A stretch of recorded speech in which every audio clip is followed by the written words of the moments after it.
All right, guys, welcome back to the channel. The video we will be watching today is titled What Most Experts Aren't Telling You During Black History Month, brought to us by none other than Larry Elder himself. All right, now we're about to get into this. Don't forget to like, comment, share, and subscribe while you're watching.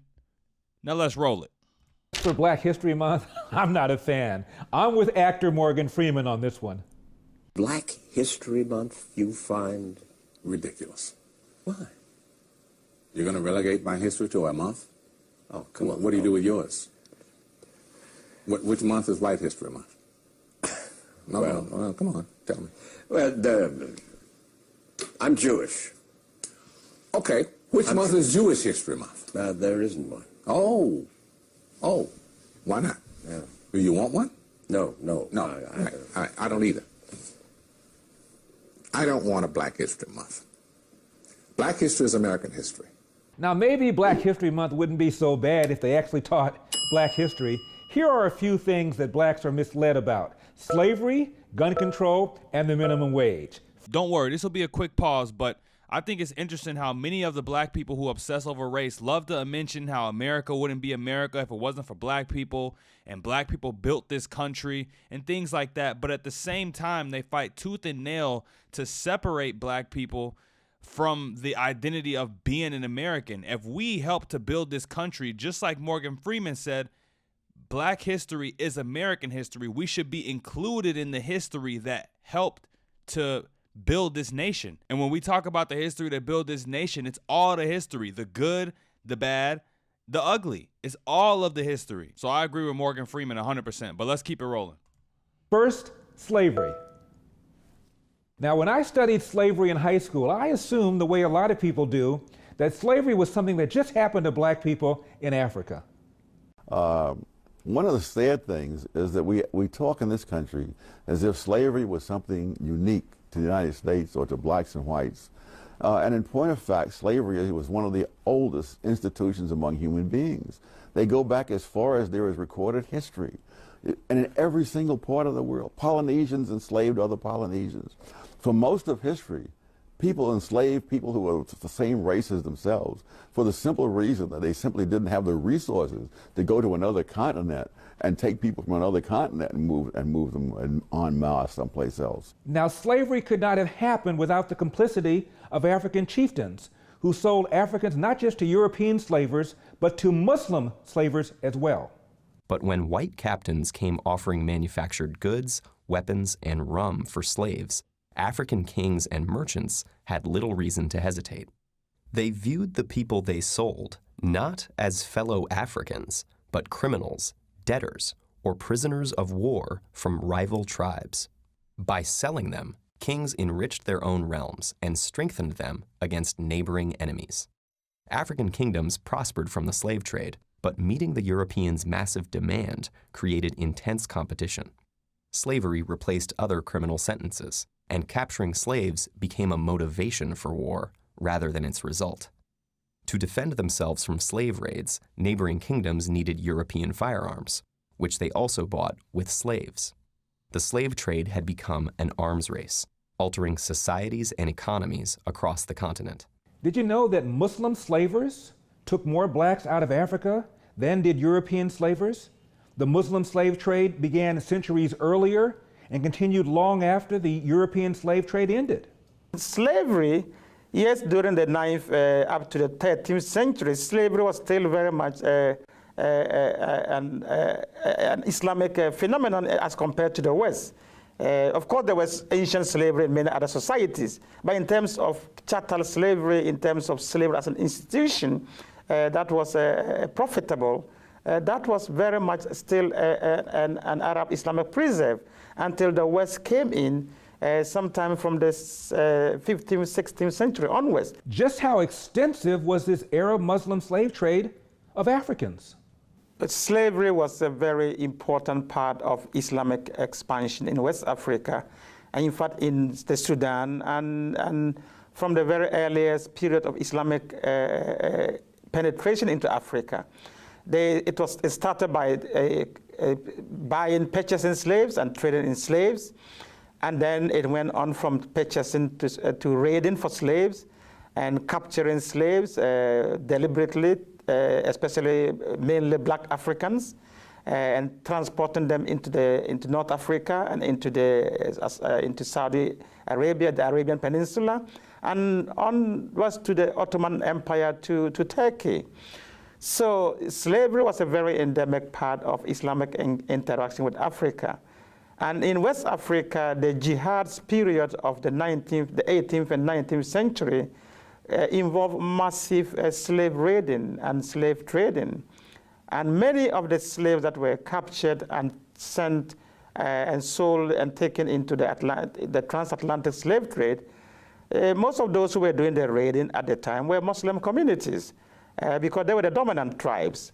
So a lot of that happened. That is not to say that non-Muslim communities were involved in raiding, but the dominant tribes were the Muslim communities that were doing the raiding at the time. Now, I've heard that Muslim slavers and Muslim slave owners treated slaves better than did European slavers and European and American slave owners. But is that true? One of the themes I explored in my book is this perception that Muslims treated their slaves much more humanely than the Western slave trade. And what I found out in my own research was that that is not necessarily the case, and that there were very harsh treatments of slaves by Muslim groups. It was just a done deal at the time. And one of the key differences I looked at in my book whereas slaves taken to the West were able to marry and reproduce and have their families, and you can still find large populations of African Americans today in North America and in the Caribbean, you go to the Islamic world and you find very few black remnants of the slave trade, which was very massive. And one of the reasons is that many of the male black slaves taken into the Islamic world were castrated as eunuchs, which meant that they could not, of course, reproduce. And the other factor is that many of the women were taken as concubines by their slave masters, and they gave birth to mixed races, and they were very much absorbed into the society. So you don't have black slave descendants in the Muslim world as you would in North America, and part of the reason is the castration and the way the slaves were treated. Now, slavery ended in the West, in America, not until after the Civil War. But what about the Arab Muslim slave trade? When did it end? In fact, has it ended? Slavery persisted in Islamic countries far, far longer than it did in the West. The West abolished slavery long before the Islamic countries ever abolished slavery. And they did so under a lot of pressure from colonial governments and from Western governments and from all kinds of activist groups. And in fact, the Saudi Arabia, for instance, abolished slavery in 1961 or 1960 thereabout, whereas Mauritania abolished slavery in 1981. And these were done on paper, and a lot of it is still being done. In practice, there are still a lot of slaves in Muslim countries. And the Sudan, during the Civil War, there was a lot of slave raiding going on done by the Arab Muslims in the north against the enemies and the Christian Africans in the south. So even up to the 90s and this century, there was still capturing of young African men, boys in the Sudan for sale. So slavery continues, even though it has been abolished on paper in many Muslim countries. I want to pause quickly and give my comments on the slavery part of this video. Now, just like the title says, most experts aren't telling you this during Black History Month. We don't learn these things in textbooks, and this is not how slavery is presented to not even just most black people, but it's not how it's presented to us as Americans. So my thing is, if you're going to tell the story accurately, tell it how it really happened. You know, and this isn't to rag on Muslims. This isn't to, talk bad on Muslims. It's just history. It is what it is. But how can slavery and racism all just be considered whiteness and white supremacy, the way these, black liberal intellectuals try to make it seem, when you had Muslims continuing the slave trade all the way up until the late 1900s. Some places it's still going on now. If you look at the conditions of slavery and ending slavery, it ended sooner in the West, and the conditions of slavery were more humane here in the West. Now, come on, we all got a little bit of common sense. I don't think that I have to say that slavery is a bad thing, of course, but I don't like the way that it's presented. It almost seems like they present it to us in a way that is meant to get us angry. They present it in a way that's divisive. They present it in a way that makes white people seem like the head honchos of slavery, when in fact we know that that's just not the truth. Now, after watching this video, after seeing this segment of the video, you know that that's just not true. Some of the most ridiculous claims that race hustlers make fall flat on their face when confronted with the truth of this video. And, you know, going into high school, going into college even, this is information that I was not shown and most people were not shown. And the fact that we weren't given an accurate depiction of history, it just makes you wonder, you know, do they really want us to know the truth, or is there other agendas behind it? I don't remember any mention of the Islamic territories and Islamic people's role that they played in slavery in any of the textbooks, any lessons that I ever learned when learning about slavery in school, whether it be high school or grade school. I don't remember any of that. Now, if you heard something like that when you were growing up, let me know. But I don't think most people have, or I don't think most people did, because if they did, we wouldn't have everyone's brain twisted about, you know, about this slavery topic. But let's continue. Now, gun control. Liberals, especially those living in the inner city where crime is high, often demand further gun control legislation. We fought a good fight earlier this year, but we came up short. And that means we've got to get back up and go back at it, because as long as there are those who fight to make it as easy as possible for dangerous people to get their hands on gun, then we've got to work as hard as possible for the sake of our children. We've got to be ones who are willing to do more work to make it harder. Are black students taught that the gun control movement began in this country as a means to make sure newly freed black slaves did not get their hands on guns? In the most infamous Supreme Court decision ever, Dred Scott, the Supreme Court Justice Roger Taney said, if blacks are anything other than chattel property, why, they may be able to get their hands on guns. It was a horrible, racist Southern Democrat judge named Roger Taney, and he determined that Dred Scott could not count for more than 3/5 of a person. Why? Because Dred Scott couldn't have a firearm. In fact, Judge Taney later noted, and this is in a chapter in my first book, Hands Off My Gun, that in order for him to give Dred Scott full citizenship and count him as an actual law-abiding American, that meant that Dred Scott would have the, quote, full liberty to have and to bear arms. And Judge Taney couldn't have that. Next, Democrats love them some minimum wage, don't they? Tom Steyer wants a higher minimum wage. The billionaire says that he would propose paying workers at least $22 an hour if he wins the White House. Steyer floated the idea yesterday during a campaign stop in South Carolina. Now, during Black History Month, are black students taught that the minimum wage movement in this country began as a means to make sure that blacks who are willing to work for less did not take jobs away from whites who are unwilling to work for less? By the 1960s, many African Americans were employed as farmers. This changed in 1967 when the government extended the minimum wage laws to American farmers as part of the war on poverty. Black farmers who were accustomed to making a modest $3.50 per day were now legally required to be paid $1 per hour, a tremendous increase in wages. The effect of this law was immediate and undeniable.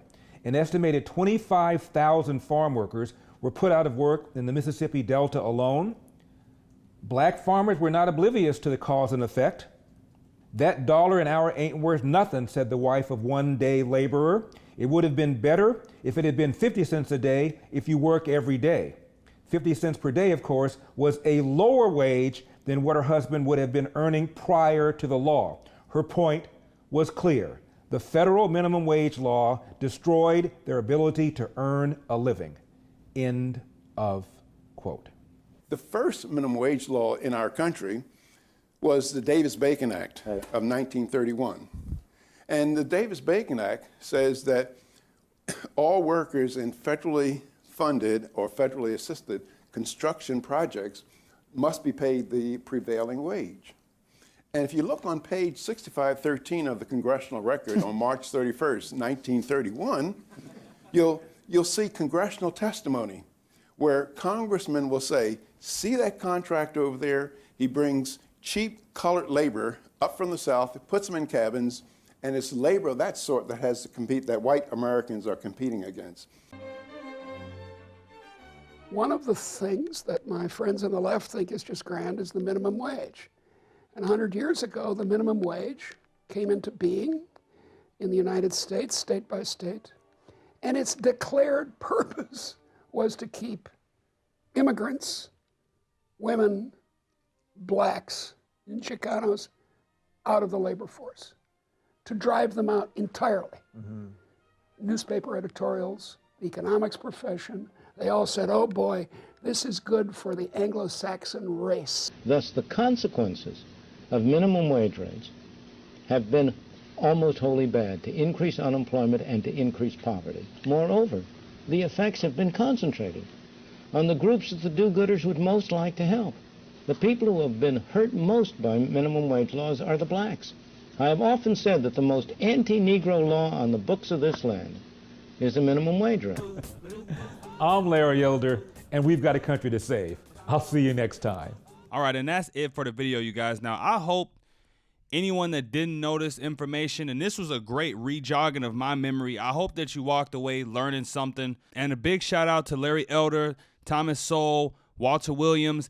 These are some of the black people who unfortunately get no love in the black community at mass because they have views and opinions and facts that just go against what, you know, the loud majority of black voices and black people happen to think. But I can recognize that this isn't a grift for men like this. This isn't a financial play. Once you realize that you were living based off of things that aren't true, there's no turning back. It's really no going back to what you were before. And after that, you just want to learn more and more and be educated more and more and get closer and closer to the truth. It's a lot of things that they don't tell us, white, black, and every other color alike in this country. And I think it's very clear to me and to many people that it's a game of divide and conquer. They want us to be obsessing over race. They want us to be obsessing over what gender we are. You know, they want us to be obsessing over all of these things that just make us fight and bark and bicker at each other. If we could just unplug ourselves from the programming that they've instilled in us from a young age, we'd be able to be more laser focused on success, succeeding, taking care of our families, unifying as, you know, not just black people, but white, black, and every other color.